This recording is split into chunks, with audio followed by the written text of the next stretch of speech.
Então, os irmãos podem abrir a confissão de fé, aqueles que a possuem, tá? Sobre o batismo, capítulo 29, se não me engano, 29, parágrafo 2, tá? O primeiro já foi, sobre o batismo. Então, agora estamos no segundo parágrafo, tá bom?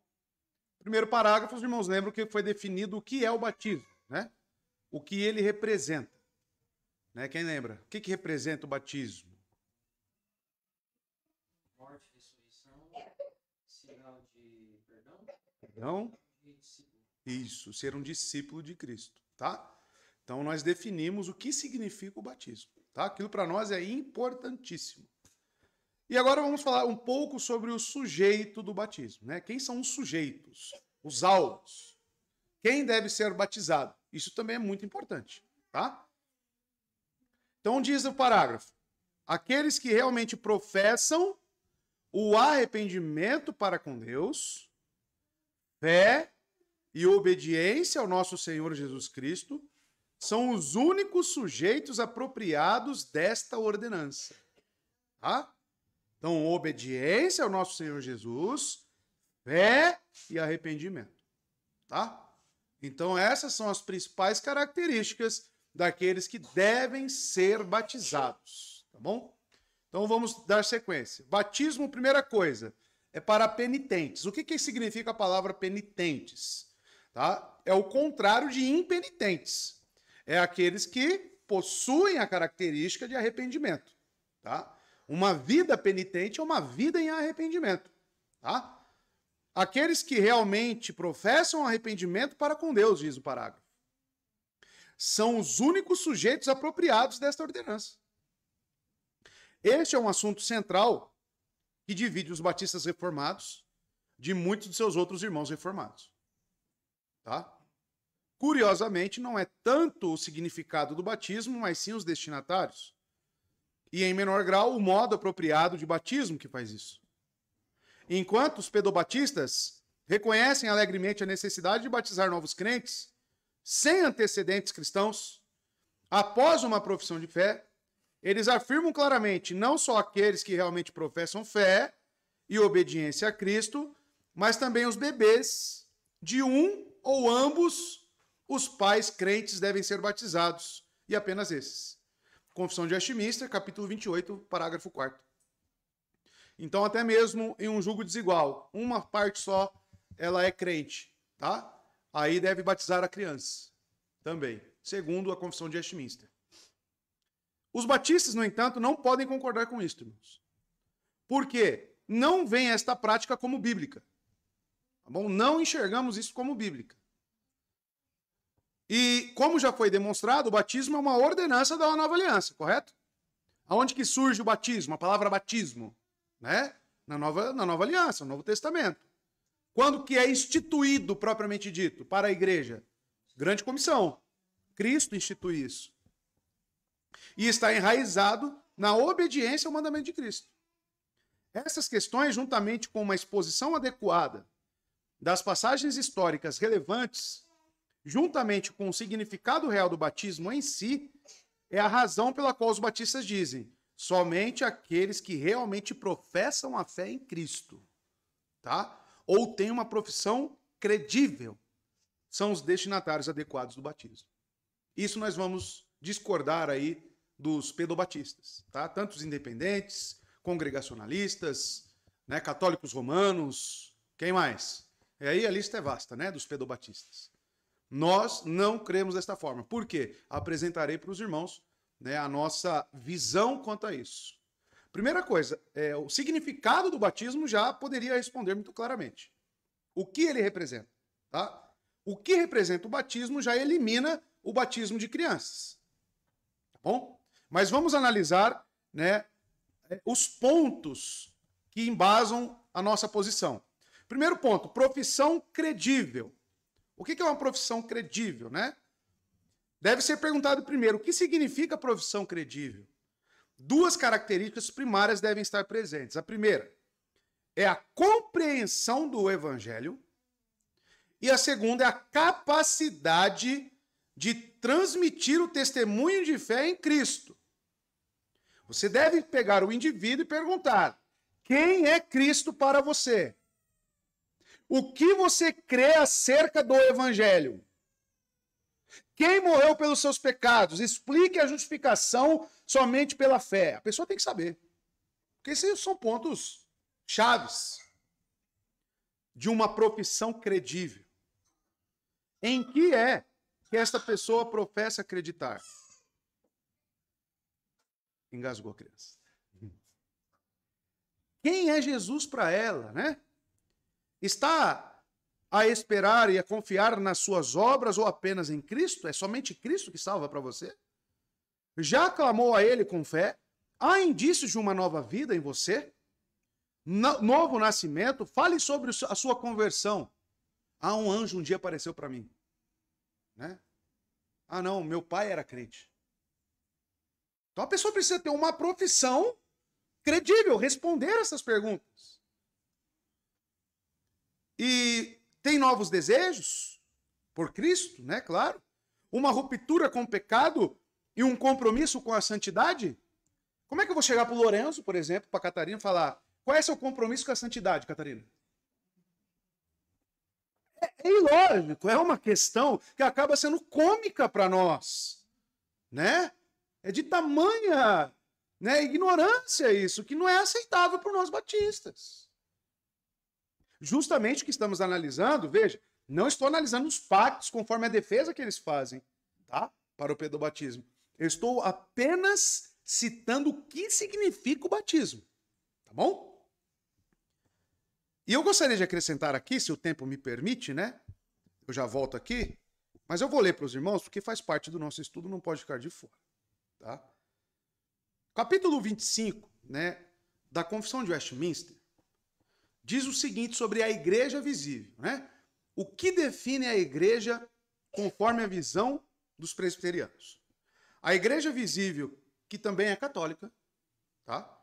Ou universal, sob o evangelho, não sendo restrita a uma nação como antes sob a lei, então não é só Israel, consta de todos aqueles que pelo mundo inteiro, olha só o que eles dizem, professam a verdadeira religião. A igreja é composta por aqueles que professam a verdadeira religião. Pergunta, criança professa? Não, o pai professa. Ok. Aí eles acrescentam, juntamente com seus filhos. Então os pais que professam, juntamente com seus filhos, compõem a igreja. Tá? É o reino do Senhor Jesus, a casa da família de Deus, fora da qual não há possibilidade ordinária de salvação. Então, essa é a definição da igreja.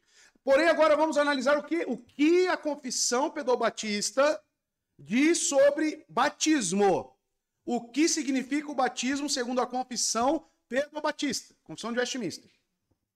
Sobre o batismo, parágrafo 1º, capítulo 28, tá? Tem nessas bíblias aí de estudo dos irmãos aí, acredito que tem a confissão de Westminster. O batismo é um sacramento do Novo Testamento. O batismo é um sacramento do Novo Testamento. Instituído por Jesus Cristo. Está falando o quê? Grande comissão. Tá? Não só para solenemente admitir na igreja, então é o processo de admissão na igreja, o batismo, a pessoa batizada, mas também, para servir-lhe, olha só o que diz, de sinal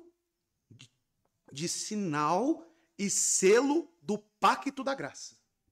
Sinal e selo do pacto da graça. Peguei a criança, batizei, estou dizendo o quê? Que aquilo é o sinal de que ela está no pacto da graça. Ok?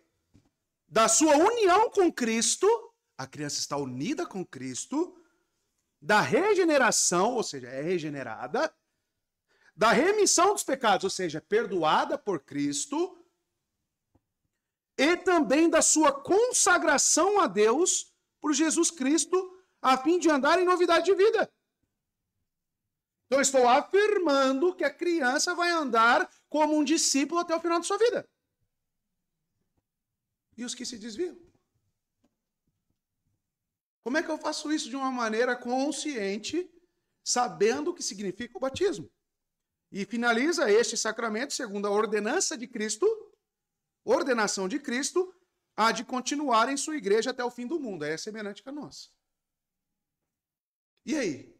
Tem contradição no que eles falam? Como é que eu vou embasar? Segundo a aliança com Abraão, falando de uma circuncisão na carne, e falar que isso continuamente é a mesma coisa do que um batismo.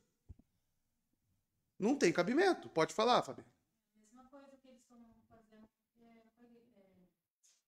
Igreja Católica, né? Estão colocando no batismo em si mesmo.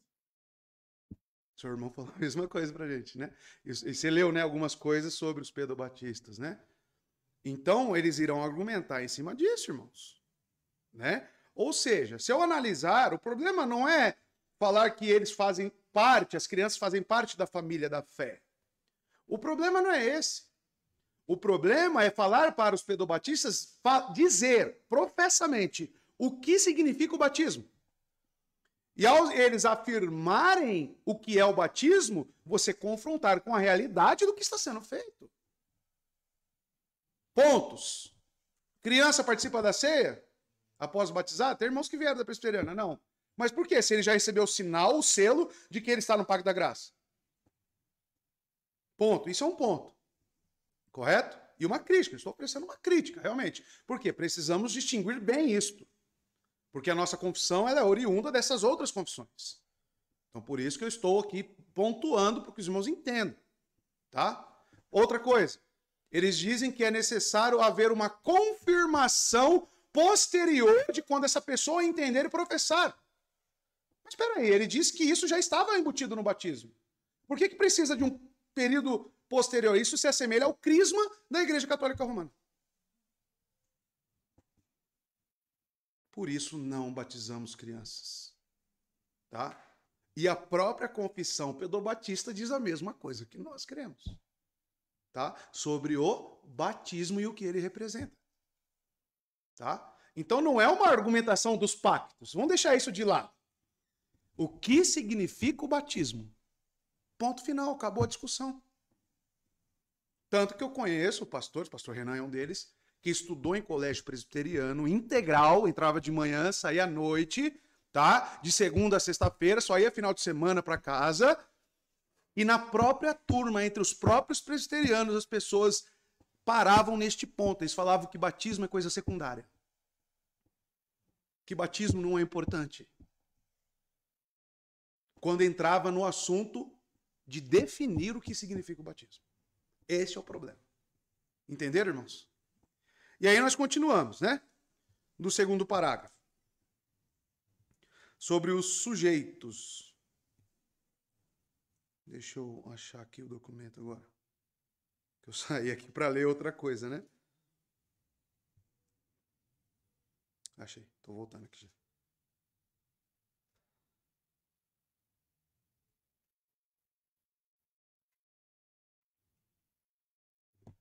Então, continuando.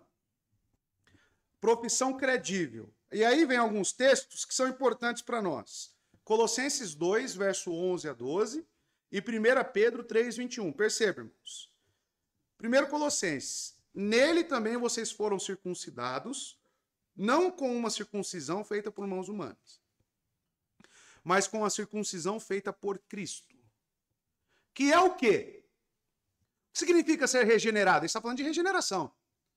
Ele está falando de ser habitado pelo Santo Espírito. Que é o quê? O despojar do corpo da carne. Ou seja, o poder que o pecado tem sobre nós. Cristo nos liberta desse poder. Significa que não pecaremos mais? Não. Mas não somos mais escravos do pecado. Nós temos o Espírito Santo habitando em nós. Isso aconteceu quando vocês foram, olha lá, sepultados com ele no batismo.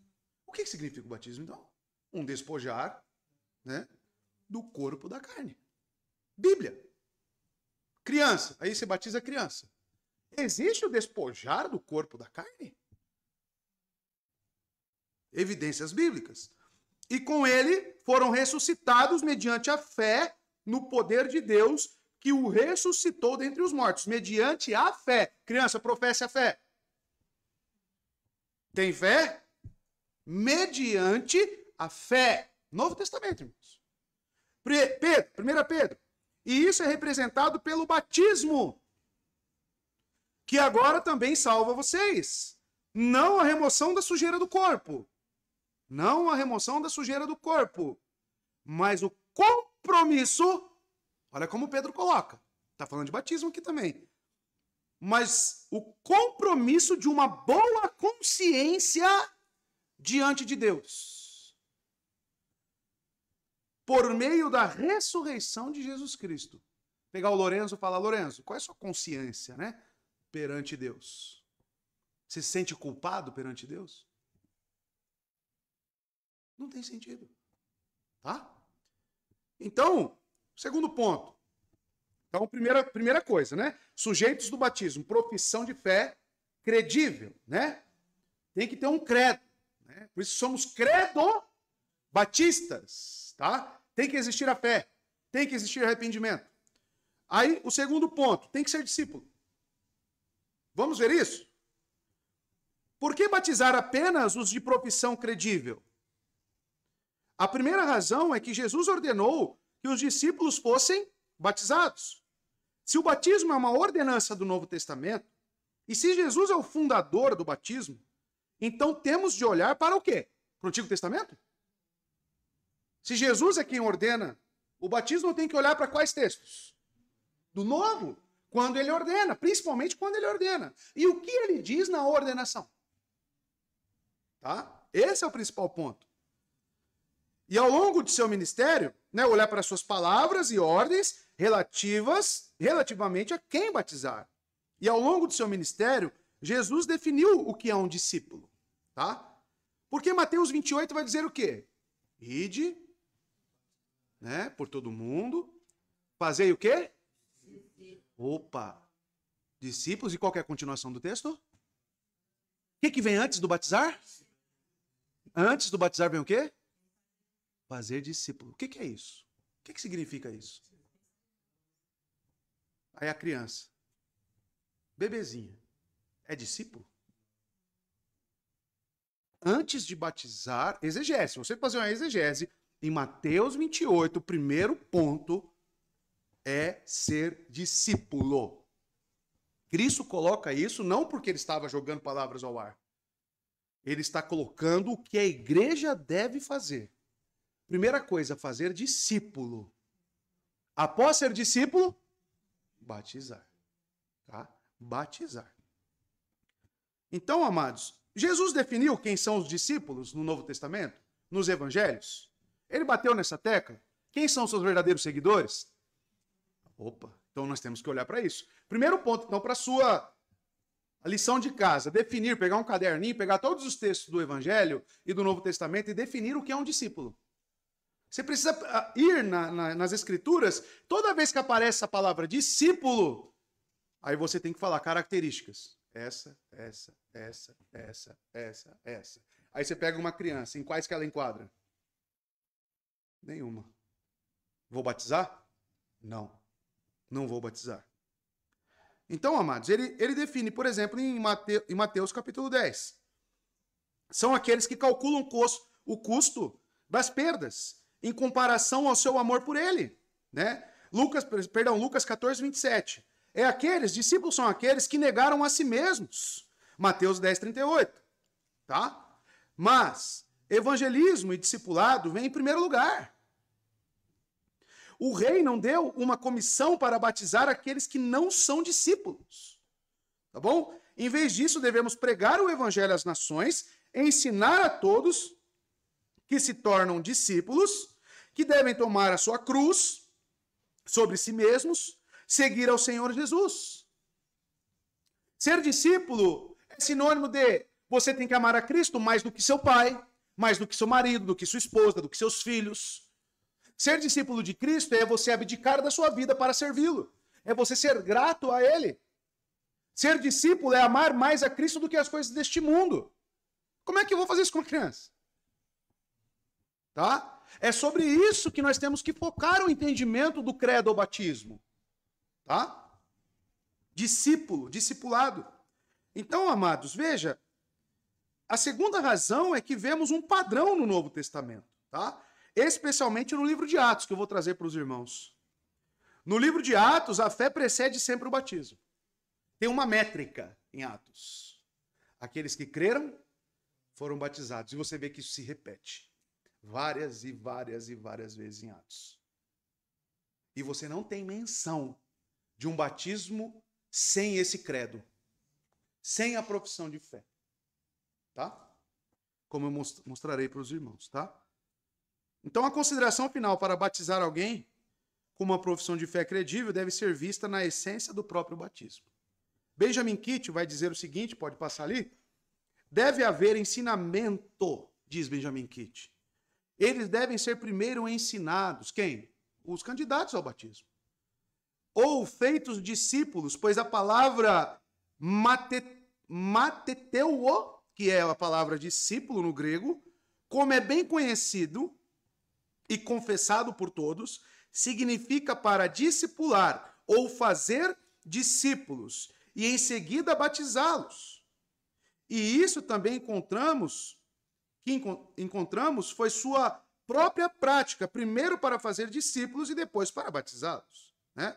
Isso está no livro dele, Ouro Refinado, página 46, né, do Benjamin Kitt. Então, está claro para nós quem são os sujeitos do batismo? Né? Aí vamos para o terceiro parágrafo. Alguma pergunta aqui sobre os sujeitos do batismo? Está claro? Discípulo. Consegue já definir aí? Então tá bom. Pode falar, Felipe. Sobre a questão do batismo. E a argumentação dele é justamente aqueles textos em que a família também, entre aspas, são batizadas. E aí ele fala que está intrínseco ali que até as crianças estavam sendo batizadas. Porém, nós, batistas, não aceitamos isso, porque queremos algo explícito de que as crianças foram batizadas. E a argumentação dele é: se é assim, então vocês também não podem dar ceia para as mulheres, porque no Novo Testamento ainda não está escrito que dão ceia para as mulheres. Mas a questão do batismo é que sempre está intrínseco a questão da fé, como o senhor expôs. A fé, aí após isso, isso. Questão da fé. Nessa questão, então ele misturou vários vulgares para tentar justificar a questão da fé. Ou objeções, além dessas, usam 1 Coríntios capítulo 7, né? Que a esposa crente santifica o marido. Se não fosse assim, seus filhos não seriam santos. Paulo está falando sobre o que ali em 1 Coríntios 7? Qual que é o contexto? Só isso, só o contexto. Hã? Casamento e divórcio. Tá? Principalmente casamento e divórcio. Ele está falando, não separem. Né? A esposa crente santifica o marido. Mas isso é infalível? Isso ele está falando como algo posto em um meio que Deus vai fazer isso com todas as famílias que estão em julgo desigual? Não. Sim. Como você sabe se foi da salvação de marido? Exatamente. Então, uma boa exegese em 1 Coríntios 7, você nunca irá aplicar isso para embasar a salvação ou o batismo, né? Que é a salvação, né? De crianças. Ponto final. Eles falam que não, mas pelo próprio significado do batismo, tá? Outro texto, deixar vir a mim as crianças, porque delas são o reino dos céus. Cristo falou aquilo em qual contexto e para quê? Hã?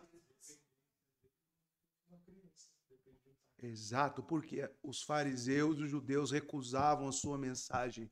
E ele fala, a disposição que nós devemos ter é como de uma criança para receber o evangelho, para acatar, porque a criança é como com o pai? Ela depende do pai, ela absorve tudo que o pai lhe passa. E nós devemos ter essa atitude para com Cristo.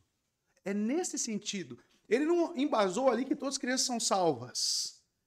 Então, infelizmente, nossos irmãos aí, eles fazem um malabarismo com isso, né? Para tentar justificar o que não é justificável. Ah, mas na casa de Cornélio tinha criança. Inferência. Ah, mas lá em Atos capítulo 2 tinha criança. Inferência, porque o texto não fala sobre isso.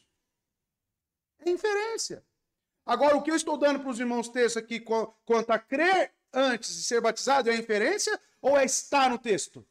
Então pronto, e nós seguimos o princípio regulador do culto. Batizar uma criança eu vou mais, é ferir o princípio regulador do culto. Porque é ato de adoração. É ato de adoração. Tá? Então é uma inferência, é um erro grave que fere outras doutrinas que eu não vou nem levantar aqui para não levantar tanta questão. Tá bom? Mas é algo sério. É algo sério. Pode servir ser para a mulher, porque o texto não está falando que as mulheres eram grosseiras para as mulheres. Tinha mulheres em Atos capítulo 2? Tinha. O texto fala. E fala que elas estavam sempre presentes unanimemente. Após a conversão, após a pregação de Pedro, que 3.000 almas são acrescidas, ele fala que este povo, nós veremos hoje, eles partiam um pão em caráter de ceia. Ou seja, elas estavam juntas. Né? A igreja de Corinto. Né? Então, amados, são inferências, infelizmente, e são fáceis, né, de serem desmistificadas e destruídas. Tá bom? Negligencia até as mulheres que seguiram o Senhor Jesus Cristo, né? Exatamente. Por que as mulheres não tiveram a oportunidade nem o dever de participar assim? Não, enfim. Né? Tranquilo? Os batistas estão firmes, então, nas convicções? Então tá bom. Tá? Terceiro parágrafo. Elemento e fórmula adequada do batismo. O que está envolvido no batismo? Qual é o elemento? Qual é a fórmula? Tá? É só no nome de Jesus? Não é. É no nome da Trindade? Pode ser água? Pode ser uma banheira de bolinha? Qual é o elemento que é utilizado? O elemento exterior a ser usado nesta ordenança é a água, na qual a pessoa deve ser batizada em nome do Pai, do Filho e do Espírito Santo. Então, elemento e fórmula. Então, o primeiro ponto, elemento é água. Tá? Bem rapidinho, isso aqui acho que não tem nem controvérsia, né? Apesar que hoje em dia, né, vai que aparece aí, né? Piscina de vinho, piscina... Gente, povo para inventar, Miquel, é terrível. O elemento externo a ser usado nesta ordenança é a água. Tá? A primeira questão aqui é óbvia. O batismo utiliza água. A primeira descrição do batismo na Bíblia mostra que ele era feito no Rio Jordão. Mateus 3,6. Tá bom? A água é o elemento usado para a limpeza. E quando feito por imersão, o batismo simboliza claramente a limpeza, o enterro, né? Limpeza dos pecados, morte para estes pecados imundos, tá? Então, uma limpeza, um enterro e uma ressurreição. Por isso a imersão, coisa que já abordamos. A água é o elemento na qual somos batizados. É assim que a palavra batismo é frequentemente usada no Novo Testamento. A menos que tenhamos outras razões, devemos sempre entender que o batismo está na água, tá?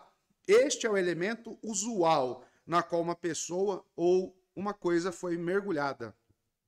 Como a palavra grega batizo foi usada, que examinaremos no próximo parágrafo, né? Mais para frente aqui.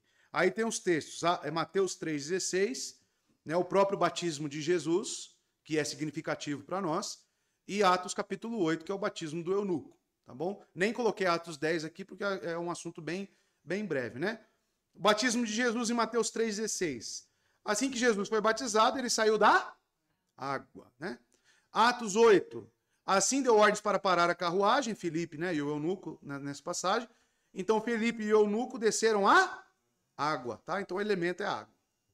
Fórmula adequada. Aqui vem algumas controvérsias, né? Na qual a pessoa deve ser batizada, segundo a nossa confissão. O primeiro ponto ali é a nossa confissão dizendo, tá? É um recorte do parágrafo. Em nome do Pai, do Filho e do Espírito, tá bom? Espírito Santo. A questão mais controversa que se coloca aqui é a relação própria, a própria fórmula batismal.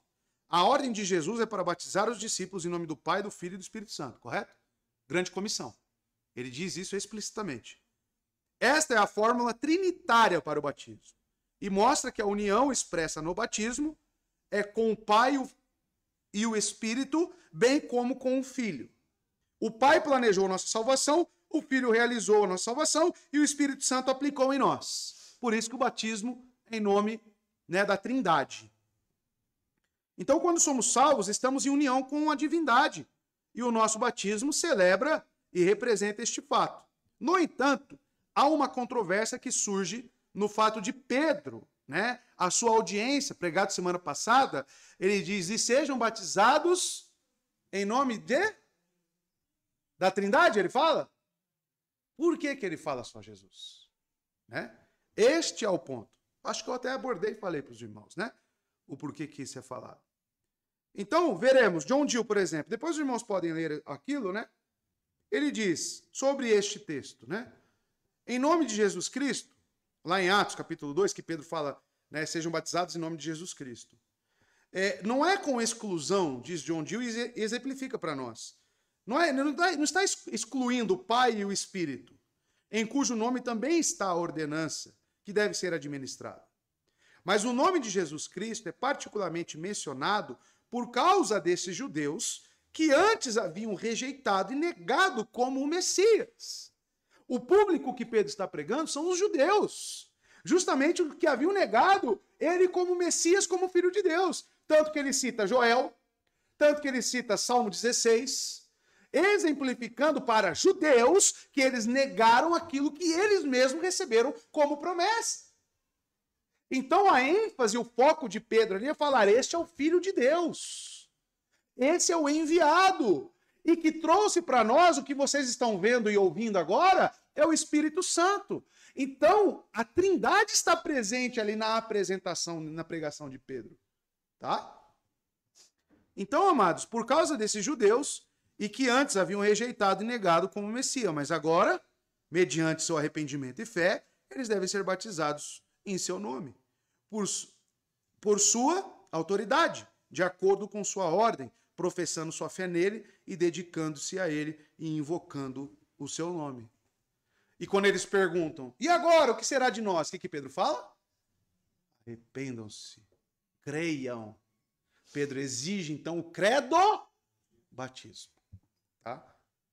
Irmãos, será que ele não falaria, se envolvesse, você e seus filhos sejam batizados hoje? Se fosse para ser. Aí ok, aí morreria esse assunto aqui hoje. Mas não é falado. Ele exige arrependimento, ele exige profissão de fé. Tá? Tranquilo? Fórmula e elemento?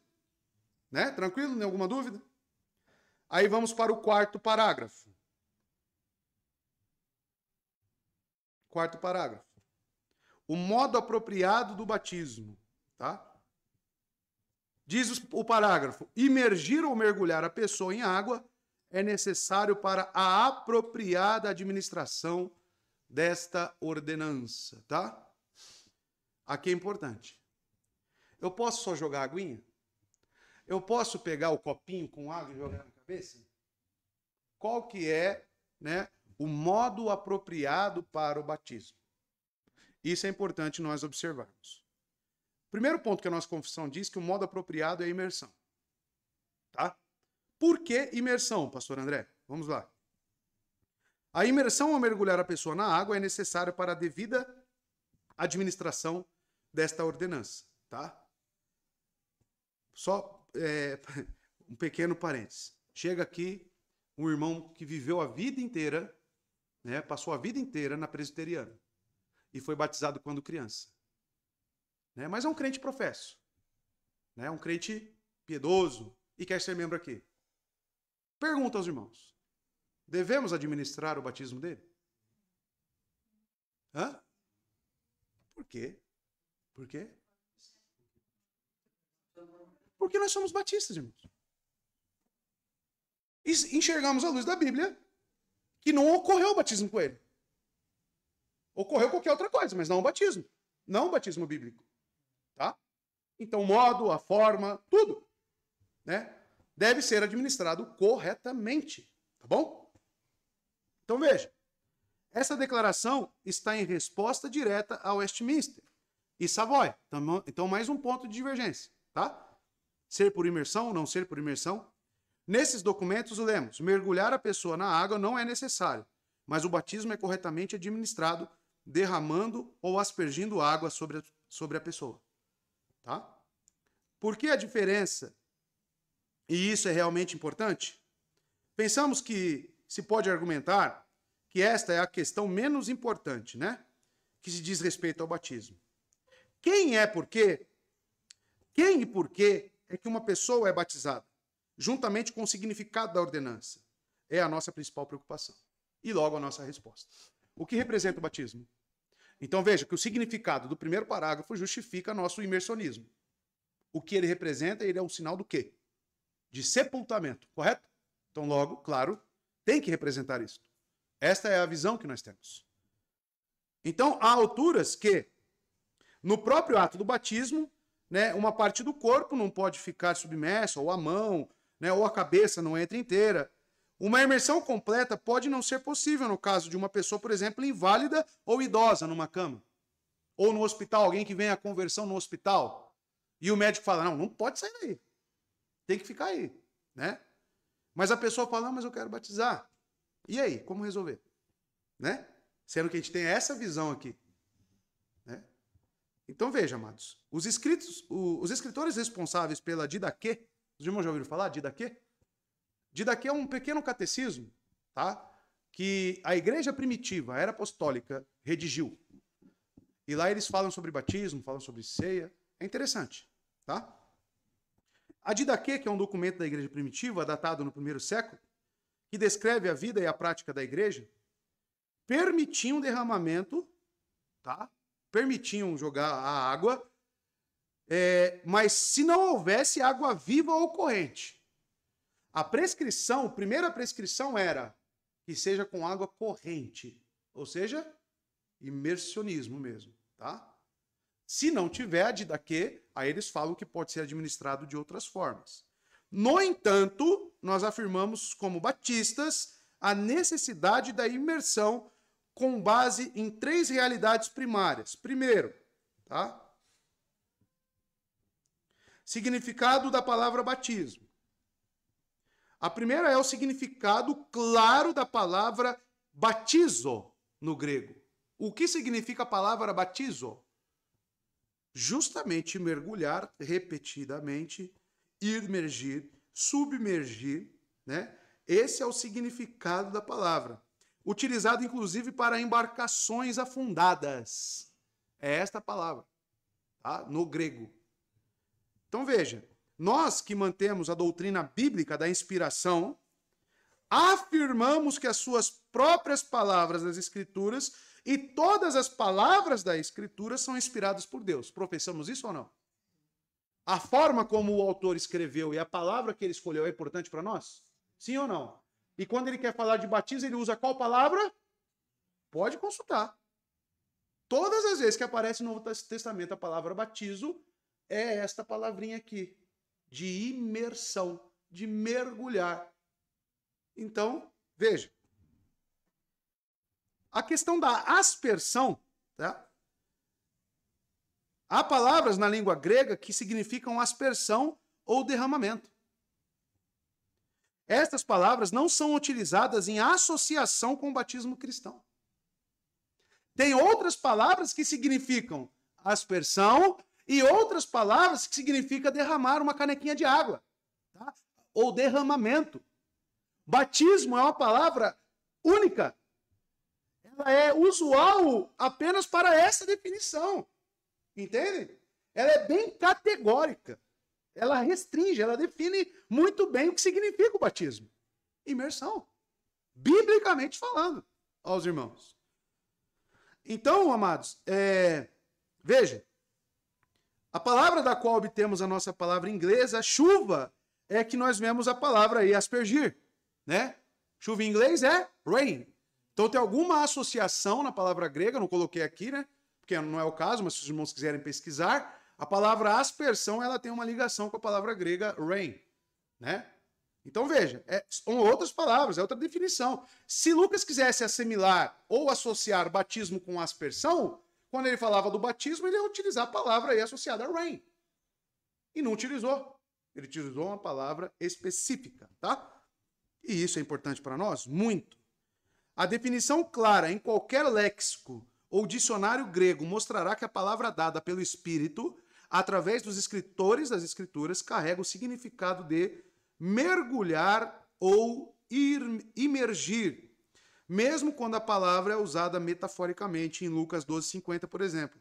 Eu tenho um batismo para ser batizado. Tá?